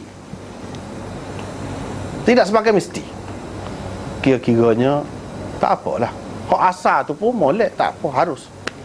Kalau selagi tidak jadi mesti, tidak jadi menyusahkan orang, menyebabkan jadi orang tidak ikhlas, insya-Allah tak apa lagi. Tapi kalau sudah sampai peringkat tu, tak boleh. Dan tidak wajib lah kita hadir. Masalah tidak wajib tu dari segi hukum, tapi dari segi orang, perasaan dia tu semua tolak je. Tu masalahnya. Lepas tu nak lah ke mana? Sebab itulah benda ni kalau sudah berakar umbi dalam masyarakat, payah. Kita nak baiki. Royak cakap royak. Lagu tu. Supaya juga masalah ni. Wallahualam. Baiklah, kita tangguh dulu. Dan pengumuman saya nak ulang lagi lah, makna sumbangan kepada pembinaan Darul Kausar ni masih berjalan terus sehinggalah kita selesai betul-betul penempatan dan pembinaan itu. Jadi siapa-siapa yang berhasrat bolehlah hari-hari minggu, hari-hari pengajian ni ada kaki tangan yang berkenaan disediakan untuk menerima sumbangan daripada para jemaah sekalian ataupun orang lain lagi lah. Jadi kita tangguhlah majlis kita ni. Baru ni ada hak bagi, kalau hak nak resik tu ataupun apa dia, ketah tu lah, resik tu, kalau nak baru ni ada bagi, ada 500. Adakah dia nak resik atau tidak, tak tahu, sebab bukan tuan dia sebenarnya hak jubui tu pun. Kalau nak ada di belakang ni, boleh ambil lah, gitulah. Boleh ambil lah. Boleh ambil lah. Kalau tidak terpulang lah. Wallah. Biar resik Tuhan